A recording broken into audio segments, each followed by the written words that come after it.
alegria, da minha grande satisfação de poder estar aqui nessa noite. Eu me sinto em casa, porque o pastor Aldanei, como ele mencionou, é uma história de 30 anos. 30 anos. Eu me lembro que quem mora já há muito tempo, quem é mora, deve lembrar-se que havia aqueles núcleos residenciais, 28, Mandaçaia, Palmas, Grande de Carvão. Quem é que lembra disso, né? Quem é que lembra disso? E a gente ia fazer culto lá no quilômetro 28, né? Você pode se assentar. E foi lá que nós tivemos o privilégio e a oportunidade de conhecer o pastor Aldanei. Era gerente do mercado Paraty, a rede de mercados Paraty, né? E nós tivemos o privilégio, eu ia lá com a acordeon, com a sanfona, a gente fazia cultos lá e conhecemos essa família tão especial que Deus mudou radicalmente a história dessa família. É isso que Deus faz, quando Ele entra na vida de uma família, quando você abre o seu coração e você permite Deus trabalhar, uma nova história começa a acontecer na sua vida, sabe? Como é bom quando a gente serve ao nosso Senhor, ao nosso Deus, né? E eu olho para essa igreja e eu me sinto pai. Eu estou sendo chamado já de avô. Algumas igrejas onde eu vou, o pessoal chega para mim e diz: obrigado, meu avô, pelo meu pastor já é o pai deles, né? Então você é nosso avô. Então a gente vai envelhecendo, isso vai acontecendo, mas eu tenho orgulho e privilégio de poder estar aqui nessa noite. Essa cidade de Ivaiporã certamente não tem sido mais a mesma a partir de 10 anos atrás. Não tem sido mais a mesma, sabe? Porque quando há pessoas que amam a Deus e que fazem com alegria, com prazer, quando não é peso nenhum fazer a obra de Deus, Deus recompensa o nosso trabalho. Deus recompensa, né? Então estar aqui para mim nessa noite, reconhecer o ministério da pastora Cleusa, na verdade, né? Da Juliana, do Júnior, é uma alegria, porque a Cleusa, como assim nós a chamamos carinhosamente, nós conhecemos a história de toda essa família. Esses dias mesmo, a Cristiane, né, a filha deles, ela tem um culto lá na quarta-feira que ela é responsável desse culto de campanha. Eu coloquei nas mãos dela e precisa ver que coisa tremenda, viu? Que coisa tremenda esse culto. A igreja na quarta-feira enche, você não tem lugar quase ali no nosso espaço, ali no templo sede na quarta-feira. E eu estava comentando com ela no culto desses 30 anos de caminhada, e fizemos muitas viagens juntos, né? O Eliseu, o evangelista Eliseu que está aqui conosco, a gente viajava junto. O Josnei, quantos anos, Josnei, já? 27 anos. É história, né?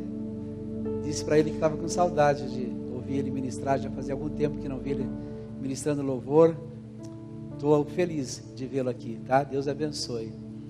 Esse culto hoje, meu irmão, é um pouquinho diferente. Eu peço a sua compreensão, porque é um culto diferenciado, né? Então não se preocupe com o horário, porque de fato hoje nós vamos extrapolar o nosso horário. Eu quero que você compreenda isso. Eu sei que não é sempre que acontece isso nessa igreja, mas hoje é um culto diferente. São 3 obreiros, 3 pastores que estão sendo separados e reconhecidos, e a unção na vida de uma pessoa faz uma diferença tremenda. Quem não reconhecia vocês por aquilo que vocês eram antigamente, vai ter que reconhecer e valorizar por aquilo que Deus vai fazer na vida de vocês a partir de agora. A unção faz uma diferença tremenda. E antes de nós passarmos para um momento de consagração, de ordenação, eu quero compartilhar com você uma palavra. Eu quero trazer algo que eu compartilhei na nossa igreja no último culto de ceia do mês de junho, né? Amanhã já iniciamos o mês de julho, nosso culto de ceia amanhã também. Mas na ceia de junho eu ministrei essa palavra. Eu entendi que seria bom também compartilhar com a igreja nessa noite esse texto, e eu quero ler com você 2 Reis, capítulo de número 13, versículos 14 a seguir. Se você tem a sua Bíblia, o seu iPhone, seu iPad, né, seu smartphone, o nosso telão aqui, hoje tem bastante facilidades. Versículos 14 a 18 diz assim: Ora, Eliseu estava sofrendo da doença da qual morreria. Então Jeoás, rei de Israel, foi visitá-lo e, curvado sobre ele, chorou, gritando: meu pai, tu és como os carros e os cavaleiros de Israel. E Eliseu lhe disse: traga um arco e algumas flechas. E ele assim fez. Pegue o arco em suas mãos, disse ao rei de Israel. Quando pegou, Eliseu pôs as suas mãos sobre as mãos do rei. E lhe disse: abra a janela que dá para o leste e atire. O rei o fez, e Eliseu declarou: esta é a flecha da vitória do Senhor, a flecha da vitória sobre a Síria. Você destruirá totalmente os arameus em Afeque. Em seguida, Eliseu mandou o rei pegar as flechas e golpear o chão. Ele golpeou o chão 3 vezes e parou. Senhor nosso Deus, nós temos lido a Tua palavra nessa noite. E sabemos que a Bíblia é um livro que não só é somente um livro histórico, mas é um livro que marca e muda a vida das pessoas. Transforma a vida das pessoas, ó Pai. E nós queremos que ela fale comigo e fale com cada um de nós que estamos aqui nessa noite. Fala, Deus, com cada um de nós, através dessa ministração dessa palavra. Te rendemos graças em nome de Jesus. Amém e amém. Quero agradecer também os irmãos de Telêmaco Borba, que estão aqui para honrar a vida de vocês e valorizar essa aliança que nós temos, Que bom vê-los aqui também nesta noite. Um casal também de Cambé, Eu me recordo, não me lembro se 23 ou 24 anos atrás aproximadamente, quando Osni Leni, ele era presbítero da igreja, e nós enviamos esse casal para Cambé, para abrir uma igreja lá. Então, uma questão de 23, 24 anos atrás, nós abrimos uma igreja em Cambé. E eu me lembro que eu viajei em cima de um caminhão. Imagine um caminhão. Nós viajamos na carroceria do caminhão para ir em Cambé fazer o primeiro culto. E nós temos uma igreja lá estabelecida, que a igreja de Telêmaco Borba teve o privilégio de ir lá e organizar e fundar aquela igreja. Que bom ver um casal que está conosco aqui da cidade de Cambé também. Eu quero pensar com você nessa noite sobre alguns princípios para que nós possamos ter uma vida abençoada por Deus. E há no Velho Testamento muitas histórias bonitas, e algumas dessas histórias estão registradas ou foram registradas a questão de mais de 3.000 anos atrás. E essa história especificamente, ela não voltou mais a acontecer, nunca mais ela se repetiu essa história. Porém, a Bíblia não é simplesmente, como eu mencionei, um livro de história. Não apenas um livro de história, mas essa história que eu quero compartilhar com você nessa noite, tem tudo a ver, comigo e com você, no período e na época em que nós vivemos. E eu quero situar você dentro desse cenário. Nesta época, Israel tinha um reino dividido. Israel era o reino do norte, e a capital era Samaria. E havia o reino do sul, que a capital era Judá, a tribo de Judá. Judá, capital Jerusalém, e que era o reino do sul, e do norte Samaria, capital, que era do reino de Israel. Isso aconteceu há 3.000 anos atrás. O profeta, o homem de Deus que estava liderando e vivenciando a experiência dele, nesta época era o homem de Deus chamado Eliseu.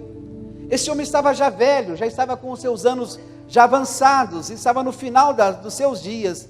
E no versículo 1, do capítulo 13 que nós lemos de 2 Reis, diz assim para nós: no 23º ano do reinado de Jeoás, filho de Acasias, rei de Judá, Jeoacás, filho de Jeum, tornou-se rei de Israel em Samaria e reinou durante 17 anos.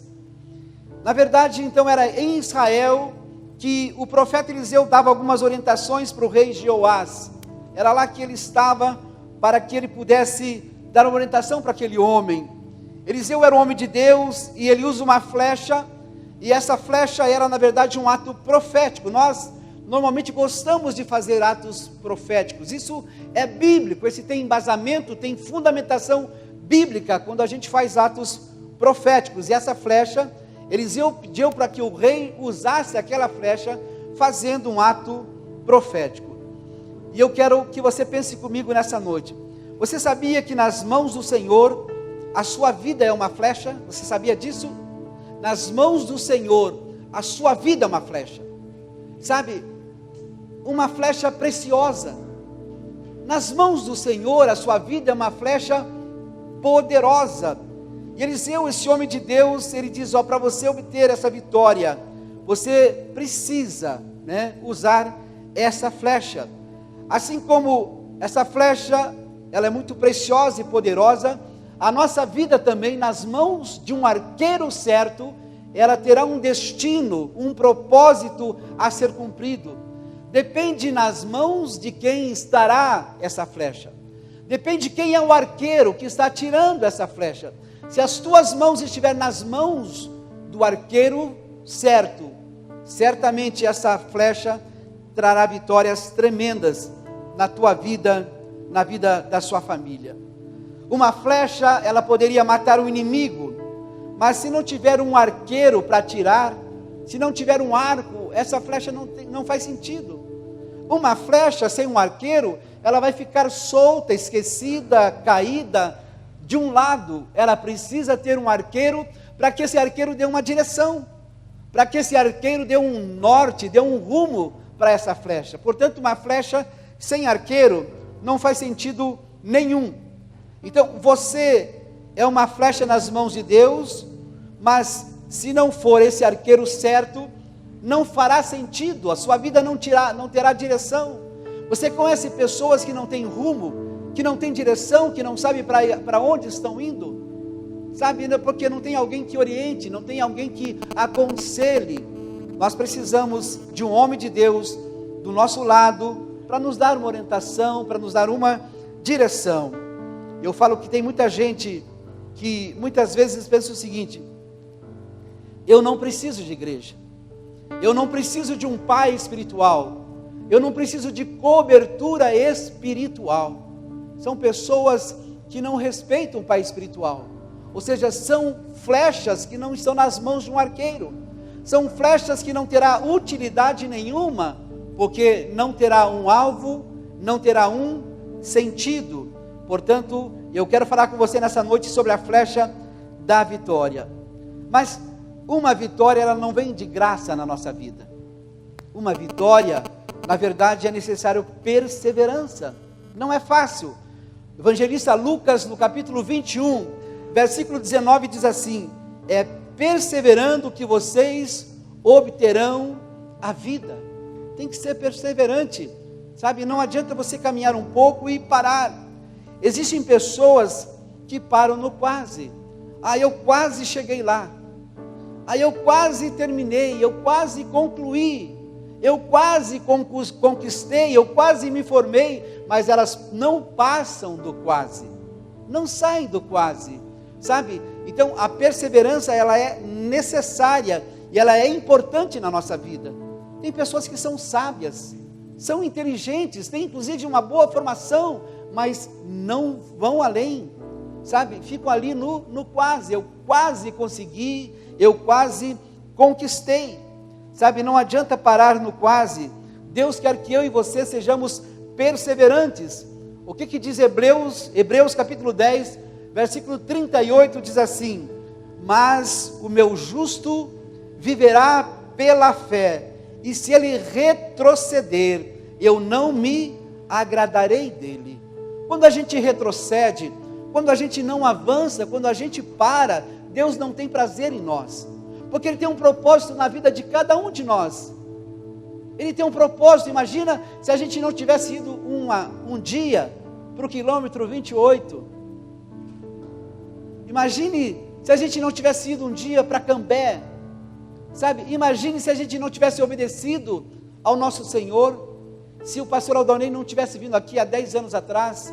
Deus tem um propósito na vida de cada um de nós. Nós nascemos e nós não vivemos por acaso, sabe, nós não estamos nesse mundo de passagem assim, por acaso. Deus tem um propósito, e interessante que nós entendamos isso, e nós não podemos recuar. Diga assim comigo: recuar jamais, desistir nunca, avançar sempre. É isso que Deus quer para mim e Deus quer para você. Não fique somente na promessa. Tem muita gente que diz: pastor, eu tenho promessa. Tudo bem, mas o que está faltando para que a promessa aconteça na sua vida? Sabe, às vezes falta uma atitude nossa, às vezes falta dar um passo a mais, às vezes falta a gente ir um pouco além, se doar um pouco mais, sabe? Eu tenho promessa na minha vida. Tudo bem, mas e por que ainda não se cumpriu? O que está acontecendo de errado, que essa promessa ainda não aconteceu na sua vida? Sabe, muitas pessoas, a Bíblia diz para nós no livro de Números, capítulo 1, que 603.500 homens saíram de Israel, do Egito, e foram para a terra prometida. 603.500 homens, acima de 20 anos, sem contar mulheres e crianças. Sabe quantos deles entraram na terra prometida? Daqueles que tinham acima de 20 anos, somente Josué e Caleb. Tem pessoas que têm promessa, mas não dão um passo a mais, não avançam um pouco mais, não lançam uma flecha a mais. Esse homem lançou 3 flechas e ele parou. Então, eu preciso que você entenda isso nessa noite. O que está faltando para que essas promessas que Deus tem na sua vida, elas se cumpram? Portanto, a nossa vida, a nossa história, por trás de toda vitória que tem entre nós, existe uma história de perseverança. No ano de 1952, na Nova Zelândia, havia um esportista muito destacado, um homem que gostava muito de esportes.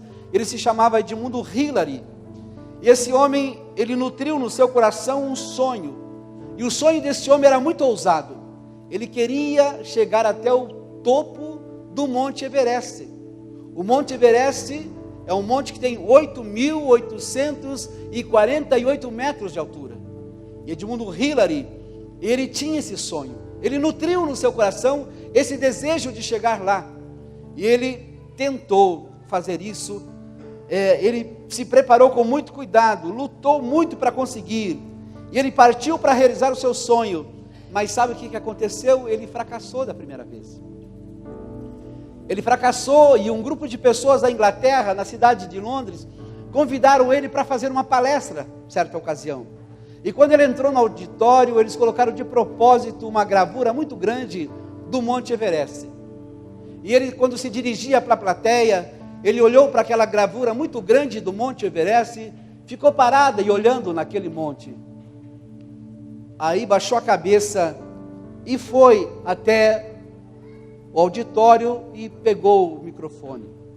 Quando ele tomou a palavra com o microfone na mão, ele olhou novamente para o Monte Everest, sem se preocupar com as pessoas que estavam olhando para ele, e disse: Monte Everest, você me venceu na primeira vez, mas eu vou te vencer, porque você já cresceu tudo que você tinha para crescer, mas eu ainda continuo crescendo. Quantas pessoas aqui nessa noite continuam crescendo? A gente não pode parar. Sabe, Monte Everest, você já cresceu tudo, você já parou. Eu não consegui na primeira vez, mas 6 meses mais tarde, no dia 29 de maio do ano de 1953, às 11 horas da manhã, Edmundo Hillary foi o primeiro homem da humanidade, o primeiro homem da face da terra a chegar no topo do Monte Everest, porque ele não desistiu, porque ele não parou, porque vale a pena a gente perseverar. Imagine há 10 anos atrás como que era essa igreja, quando o pastor Aldanei, juntamente com a sua esposa, a pastora Cleusa, assumiram esse trabalho. A quantidade de pessoas que havia aqui, alguns somente na relação dos membros, nem aqui mais estavam. Imagine se ele chegasse aqui e pensasse: não, esse campo é muito difícil, esse trabalho, já teve um outro antecessor aqui, a coisa não aconteceu, sabe, eu vou para outro lugar. Podia ligar para mim: pastor João, quer me mandar para um lugar aí, quer Vamos para Telêmaco Borba, poderia ter feito isso, né? Vamos para Telêmaco Borba de novo, ou de repente, sabe, mas eles fincaram o pé aqui e acreditaram que Deus tinha propósito nessa vida. Quantas pessoas que se renderam aos pés de Jesus nesses 10 anos, eu quero que você se coloque em pé, pessoas que vieram, né, de outra igreja para somar-se aqui, ou que foram salvas para Jesus e foram batizadas através desse ministério. Se coloque em pé para que a gente possa ver. Olha,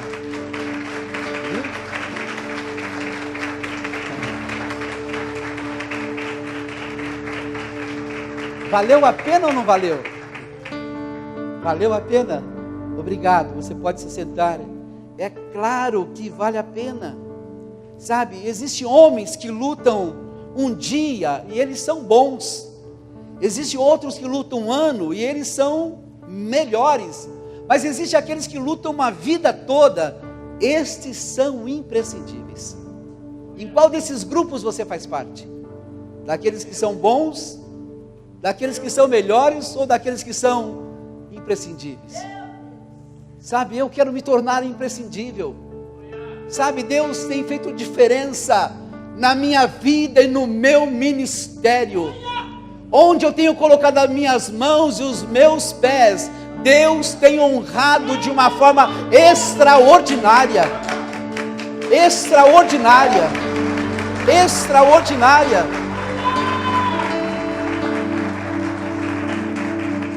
Que bom quando nós entendemos o propósito de Deus na nossa vida, que coisa tremenda. Sabe, quando a gente recebe Jesus Cristo como Senhor e Salvador, existe na nossa mente uma metanoia. Metanoia é uma mudança de mente. Ou seja, os céus se abrem para nós. Quando você se converte a Jesus, os céus se rasgam e se abrem diante de você. Tanto é verdade que a Bíblia diz: o reino dos céus é chegado, está entre nós. Então nós conversamos com Deus, nós falamos com Ele, porque os céus, a gente traz o céu para a terra, a gente consegue trazer o céu para a terra. Então o reino dos céus é chegado. Que bom quando você entende qual é o propósito de Deus na sua vida. Nós não estamos aqui, meu irmão, somente para consumir, não é só para isso, sabe? Veja bem como que você gasta o seu dinheiro. Veja, Deus tem colocado às vezes na mão de algumas pessoas tanto dinheiro. Veja como que você administra o seu dinheiro. Eu e você não estamos aqui somente para consumirmos, a gente está aqui para abençoar vidas. E nós abençoamos vida não porque nós temos interesse de sermos abençoados, mas nós abençoamos porque nós já somos abençoados. Nós já somos abençoados e por isso nós queremos abençoar. Eu recebi hoje um videozinho, a minha filha chorando muito. A Josiane, ela está na Guatemala, ela com o seu esposo, nosso genro, o Renato, e a nossa netinha de 2 anos, a Estherzinha. Eu falei para ela que ela vai muito longe, porque com nem 2 anos não tem, vai fazer 2 anos, dia 7 de julho. Já foi para os Estados Unidos e para Guatemala. Eu falei: você vai longe, hein? Eu, para mim fazer a primeira viagem internacional, fui com 44 anos. Ela com 2 aninhos já foi para os Estados Unidos e para Guatemala. E a minha filha mandou um vídeo para mim, agradecendo e chorando muito, dizendo: pai, eu estou aqui porque o Senhor acreditou sempre na minha vida. Eles estão participando de um congresso mundial, onde tem 58 países. Jovens de 58 países estão lá. Jovens do mundo todo não, né? Porque são mais de 200 países, mais de 58 países, tem jovens participando lá desse encontro, termina hoje, e amanhã estão retornando para casa. E ela mandou um vídeo chorando, porque disse: pai, que bom que o Senhor tenha acreditado no nosso ministério. Você sabe qual é o propósito de Deus na sua vida? Você entende? Eu quero citar para você 2 exemplos bem práticos, de quando a pessoa entende o propósito de Deus na sua vida. O primeiro deles é do ex-presidente Lula. O ex-presidente Lula estava diante de um dos seus processos na Lava Jato, porque ele tem vários processos, né? E ele fez uma crítica aos procuradores da República lá de Curitiba. Ele disse o seguinte: o que esses garotos pensam que são? Eles pensam que são enviados de Deus? Lula não conhece Jesus. ele não sabe do que está falando. Sabe, entre aqueles procuradores da República lá de Curitiba, existe vários que são cristãos, e tem um deles, que é o Dr. Deltan Dallagnol. Eu tive o privilégio de estar em 3 oportunidades ouvindo ele, em 3 reuniões com ele, e esse jovem promotor, com um doutorado em Oxford, sabe, esse homem é um homem de Deus. Ele é membro da primeira Igreja Batista de Curitiba, do Bacaxeri. Conheço o pastor dele, Luiz Roberto Silvado. Quando ele disse assim, esses jovens pensam que são enviados de Deus, eles não pensam que são enviados de Deus, eles têm certeza que são enviados de Deus. Ele foi colocado lá porque Deus tem uma missão específica na vida dele. Sabe, então, aonde você foi colocado, se você é um gerente de banco, se você é um comerciante, se você é um professor, se você é um pedreiro, um caminhoneiro, não importa a tua profissão, aonde você foi colocado, Deus quer te usar naquele lugar. Nós devemos ser enviados de Deus. A Bíblia diz, ide por todo mundo e fazei discípulos. É esta a nossa missão, este é o nosso propósito. Então, esse jovem procurador da República, ele disse, eu sei que sou de fato um enviado de Deus. Sabe, todo cristão tem que entender que nós somos uma flecha que fomos lançadas pelo Senhor. E quando nós somos lançados por Deus, essa seta não pode retroceder, ela não pode retornar. Uma seta, uma vez lançada, ela precisa alcançar o seu alvo. Ela tem uma direção, ela foi lançada com um objetivo, com um propósito específico, ela precisa cumprir o seu propósito. O outro exemplo que eu quero lembrar para você é do ministro do Supremo Tribunal Federal. Na minha opinião, o pior deles, Gilmar Mendes. E ele, fazendo uma crítica ao juiz Sérgio Moro, ele disse o seguinte: quem que esse juiz pensa que ele é? Esse juiz pensa que fala com Deus? Esse juiz pensa que Deus fala com ele? Quem ele pensa que ele é? Ele não pensa, ele tem certeza que ele é um enviado de Deus. Como é bom quando a gente tem certeza do chamado, do ministério de Deus. Sabe, a gente está caminhando, está andando, sabe, com passos firmes, porque a gente sabe em quem nós temos crido. Então, eu penso a importância de nós entendermos nesta noite esta mensagem. E eu quero rapidamente, vou falar com você rapidamente, por causa do nosso tempo, sobre alguns princípios, sabe, para que a gente possa ter uma vida abençoada. O primeiro deles, zele pelo que o Senhor te entregou. Diga para quem está do seu lado, zele pelo que o Senhor te entregou. Amém.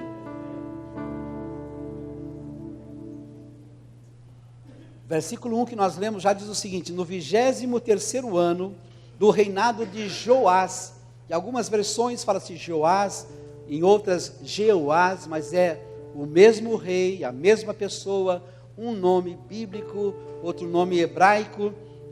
Então ele era filho de Acasias, rei de Judá, e Jeoacás, filho de Jeú, tornou-se rei em Israel, rei de Israel em Samaria, e reinou 17 anos. Eu quero dizer para você que para Jeoacás, Deus entregou um reino por 17 anos. E a pergunta que eu faço para você nessa noite é a seguinte: o que Deus entregou na tua mão? O que Deus entregou na sua mão? Para o rei Jeoacás, Deus deu um reinado de 17 anos. O que você tem feito com aquilo que Deus tem colocado na sua mão? Um reinado de 17 anos para esse homem. Para você, certamente alguma coisa Deus entregou, porque Deus, alguma coisa, no mínimo, pelo menos um talento Ele deixou na tua mão. A Bíblia diz que para um Ele deu 5, para outro deu 2, mas teve uma pessoa que pelo menos um talento. O que você tem feito com aquilo que Deus tem colocado na sua mão? Sabe, você é líder de uma célula? Sabe, eu fico tão triste lá na nossa igreja quando alguém fecha a sua célula. Sabe, eu vejo assim, pastor, como se estivesse fechando uma igreja, porque uma célula, na verdade, é uma pequena igreja. É ali que as pessoas começam, é ali que as pessoas são direcionadas, e sentindo firmeza no líder, vendo que aquele homem, aquela mulher, aquele jovem é um homem, uma mulher, um jovem de Deus, o que acontece da célula? Ele vai para a igreja, é um caminho, uma célula é uma pequena igreja, é um momento de comunhão, e Deus tem colocado célula na mão de algumas pessoas, elas vão lá e fecham. É a mesma coisa que a gente vai lá e fecha uma igreja. A gente não pode fechar a igreja, a gente não pode fechar a célula. Deus tem colocado na tua mão alguma coisa, que você possa zelar por aquilo que Deus tem colocado na sua mão, que você seja fiel. Se você não se alegrar, veja bem, se você não se alegrar com o que Deus te deu, Ele nunca vai te dar algo maior. Se você não se alegrar com o que Deus colocou na sua mão, você nunca vai alcançar algo maior. Tudo que nós temos, meu irmão, vem de Deus. Zele e cuide muito bem. Segundo princípio, não retome as velhas práticas do passado. Versículos 4, 5 e 6 do texto que nós lemos, diz assim: então Jeoacás buscou o favor do Senhor, e este o ouviu, pois viu o quanto o rei da Síria oprimia Israel. Versículo 5, o Senhor providenciou um libertador para Israel, e eles escaparam do poder da Síria. Olha como Deus é tremendo. Quando você se volta para Deus, quando você busca Deus, Ele te livra da opressão, da pressão, do sofrimento, das lutas. Quando você busca Deus, Ele te dá livramento. Mas o versículo 6 diz assim: mas eles continuaram a praticar os pecados da dinastia de Jeroboão. Eu quero dizer para você, não retome as velhas práticas do passado. Sabe, você é a nova criatura, você está em Cristo Jesus. Se você retroceder, Deus diz: a minha alma não tem prazer em você. A gente não pode ser daquele grupo dos quase cheguei lá, sabe, do quase consegui, do quase conquistei. Não, eu consegui, eu conquistei, eu cheguei lá, sabe, é desse grupo que eu e você precisamos fazer parte. Então, uma flecha, uma vez lançada, ela não pode voltar atrás até que ela cumpra o seu propósito. Eu e você somos uma flecha nas mãos do Senhor. Não podemos retomar as velhas práticas do passado, não importa. Tem gente, meu pai era descontrolado, minha mãe era isso, minha mãe era aquilo. Deus te chamou, Deus te escolheu, Deus tem um propósito na sua vida. Terceiro princípio, receba a sua paternidade espiritual. Quem que era o profeta? O profeta era Eliseu. Olha o versículo 14, diz assim: Eliseu estava sofrendo da doença da qual morreria. Então Jeoás, rei de Israel, foi visitá-lo, e curvado sobre ele, chorou gritando: meu pai, tu és como os carros e os cavaleiros de Israel. Engraçado que agora que a coisa ficou feia, agora que a situação, né, Cristiane, estreitou, sabe, nessa hora difícil, o que aconteceu? O rei vai e grita: meu pai, carros de Israel, cavaleiros de Israel. Então ele grita, sabe, porque ele percebe que a Síria estava oprimindo, a Síria estava arrebentando com o povo de Israel. Então nessa hora ele busca ajuda, ele foi lá, bateu na porta do homem de Deus. Ele sabia que aquele homem era um homem de Deus. Meu pai, os carros e os cavaleiros de Israel. Este rei, ele fez da mesma forma que Eliseu fez para o seu líder, para o seu pai espiritual, que era o profeta Elias. Eliseu foi discípulo de Elias. Então, 50 anos atrás, Eliseu chegou para Elias e disse: meu pai, carros de Israel, cavaleiros de Israel.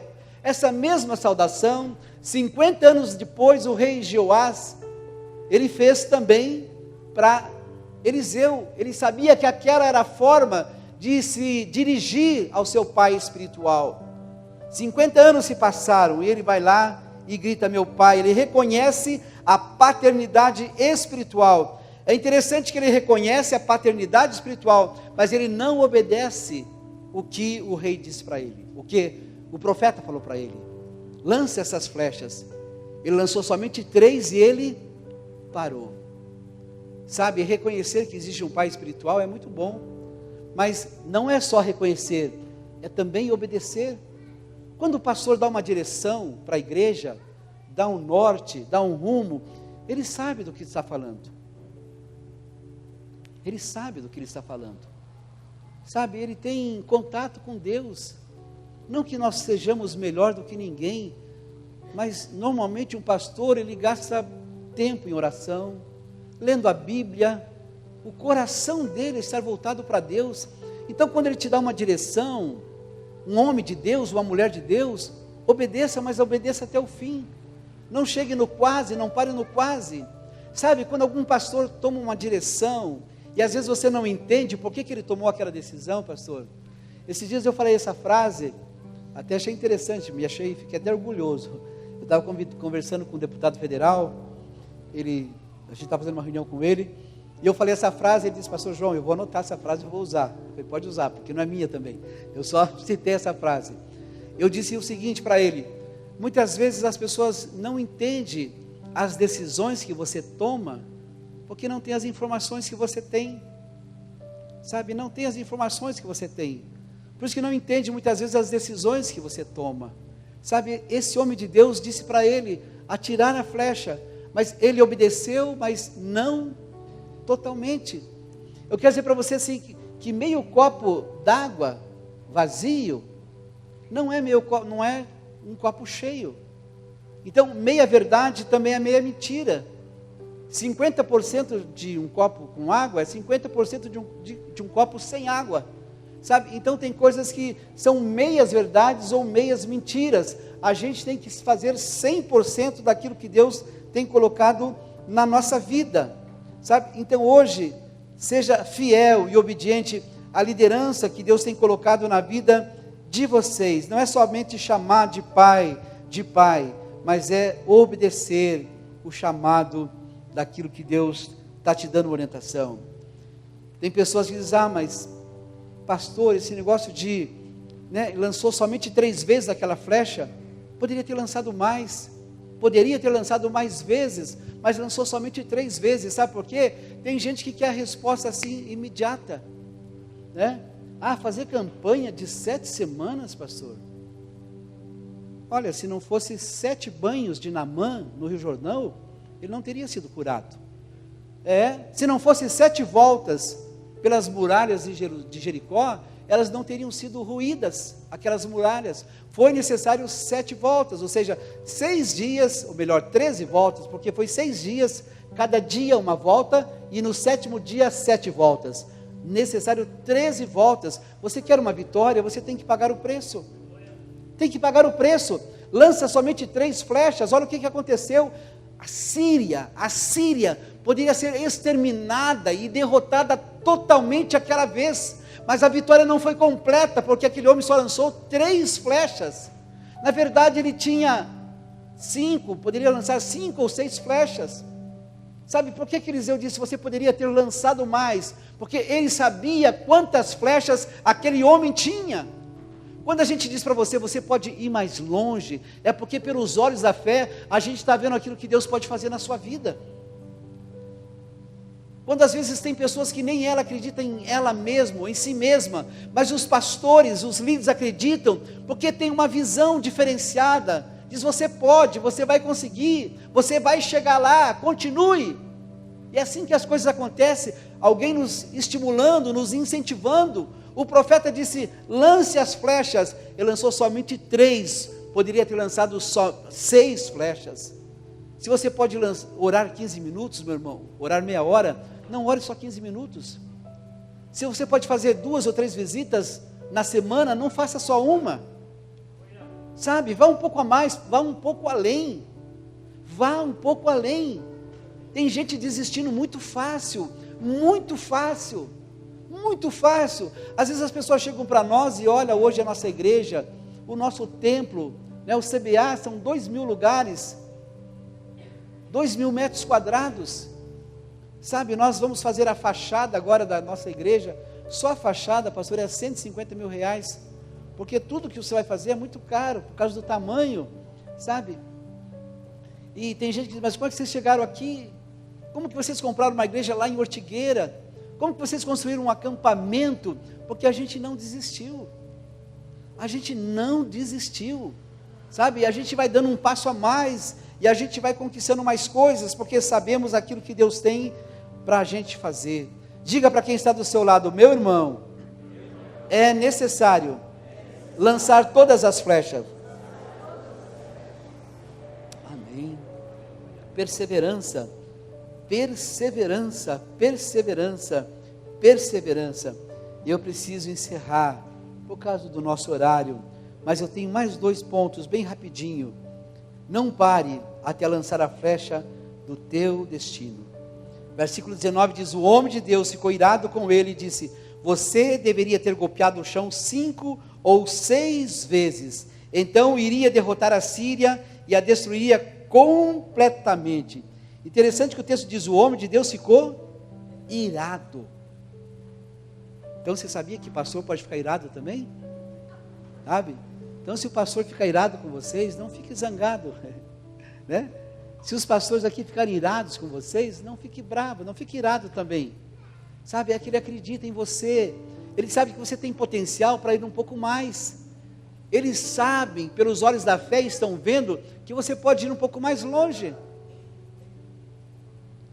Vocês já pensaram se um dia a vida do pastor Aldonei e da pastora Cleusa não tivesse sido salva e resgatada há 30 anos atrás, lá no quilômetro 28 da fazenda Monte Alegre de Telêmaco Borba? Sabe, se alguém não tivesse ido fazer culto lá, não era de Telêmaco Borba até 28, você sabe quantos quilômetros dava, mais ou menos dava? Será? 35 quilômetros. 35 quilômetros. Eu pegava a sanfona, acordeon, e lá a gente ia, sabe, toda semana, juntamente com o pastor da nossa época, que era o pastor Pedro Adão, ia fazer culto lá. Era uma Kombi branco, aquela Kombi branco 75, a direção, ela não tinha folga, sabe, ela tinha férias, aquele volante já nem folga era férias, você virava assim, sabe, é só Deus mesmo para cuidar e guardar. Toda semana a gente estava lá no 28, se a gente não tivesse ido lá, você acha que essa igreja aqui existiria? Você acha que essa igreja aqui estaria de pé? Sabe, então vale a pena, quando a gente diz, vai lá, você consegue, garotinho fera, você consegue, dá um passo a mais, Deus vai te honrar, Deus vai te abençoar. Então se o homem de Deus ficar irado, meu irmão, de vez em quando eu fico irado lá na igreja, sabe? Porque você vê que a pessoa tem potencial, pode fazer mais, mas ela não fez mais. Mas então você não pode parar em nome de Jesus. E para a gente encerrar, honre e valorize as pessoas de Deus na sua vida. Diga para quem está do seu lado, honre e valorize as pessoas de Deus na sua vida. Versículos 20 e 21 diz assim, então Eliseu morreu e foi sepultado. Ora, tropas moabitas costumavam entrar no país em todas as primaveras. Certa vez, enquanto alguns israelitas sepultavam um homem, viram de repente uma dessas tropas. Então jogaram o corpo do homem no túmulo de Eliseu e fugiram. Assim que o cadáver encostou nos ossos de Eliseu, o homem voltou à vida e se levantou. Aleluia! Assim que aquele homem, os ossos, né, esse cadáver, e se encostou nos ossos de Eliseu, esse homem voltou a viver. Se eu tivesse mais tempo para pregar para vocês nessa noite, eu ia pregar sobre o tema, o defunto que fazia milagres. Já pensou? O defunto que fazia milagres. Você pensa que Joás perdeu? Eu fico olhando para ele, esse profeta, esse homem de Deus estava lá o tempo todo, e esse homem poderia ter aproveitado muito mais a presença de Eliseu. Podia ter dito: Eliseu, vamos comigo lá em casa, cara. Pisa lá no meu solo, lá no meu soalho, na minha casa. Sabe, vamos tomar um café junto, Eliseu. Sabe, quantas pessoas que perdem a oportunidade de chegar para os pastores e dizer: vamos tomar um cafezinho junto. Sabe, o café na verdade é uma desculpa, a gente quer conversar na verdade, né? Mas o café ajuda, né? Um almoço, uma picanha, né, pastor? Sabe, pessoas que perdem a oportunidade. O homem de Deus estava ali, o profeta de Deus estava ali, mas esse rei, ele perdeu a oportunidade. Agora Eliseu já estava morrendo, estava velhinho, sabe? Então não perca a oportunidade de valorizar homens e mulheres de Deus, que Deus tem colocado na sua vida. Tem pessoas que honram muito mais gente de fora do que os da casa. Muito mais as pessoas de fora do que os da casa. É como aquele texto, né, que diz que o profeta de casa, né, as pessoas não honram o profeta da casa. Esse homem teve a oportunidade de estar aos pés de Eliseu e escapou essa oportunidade. Quantas bênçãos Deus poderia ter realizado na vida deste homem de Deus, na vida desse rei, se ele soubesse aproveitar mais. Então eu quero dizer para você o seguinte: valorize as pessoas que Deus tem colocado na sua vida